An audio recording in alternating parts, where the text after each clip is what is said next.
laukas, kelias, pieva, upė, la la la la la, gražiai iš jų išaugo vienas žodis Lietuva. Pradedantieji ūkininkai kviečiami auginti mėsinius galvijus.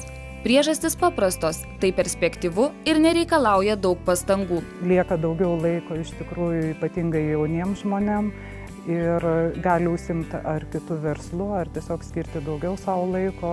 Dabar tam itin palankus metas, nes galima gauti finansavimą net iki 40 000 eurų pagal veiklos sritį parama jaunųjų ūkininkų įsikūrimui.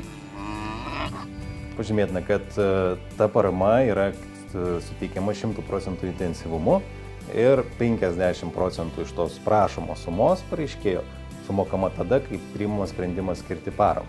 Jei jums dar nestuktelėjo 40, turite nederlingų žemių ar planuojate jų įsigyti, pagalvokite, kaip ant jūsų pievos puikiai atrodytų kilmingas bulius ir keliasdešimt karvių. O šiaip vienam buliui galime priskirti iki 40 net karvių. Paprastai būna pavojingesnės karvės negu buliai. Jo. O tada jums beliks džiaugtis gyvenimu, nes mėsiniai galvijai daugeliu atveju nereiklus gyvūnai, dažnai pakeliantis lauke net ir lietuvišką žiemą. O ekosistemos palaikymui juos rekomenduojama auginti netgi saugomose teritorijose. Čia iš tikrųjų poreikis yra didelis.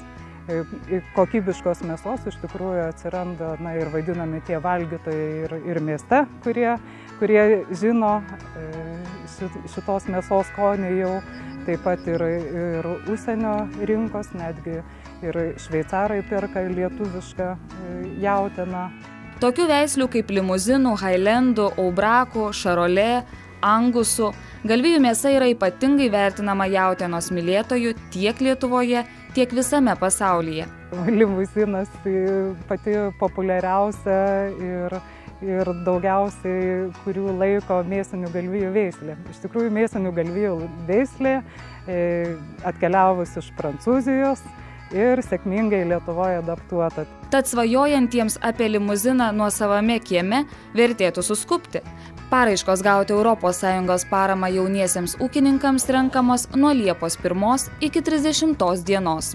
2015 metais, tai yra per 1 metus, buvo pateikta paraiškų, kuriuose prašoma 96 milijonai eurų, o skirta paramos suma buvo tik 30 milijonų eurų. Taigi konkurencija yra tikrai didelė.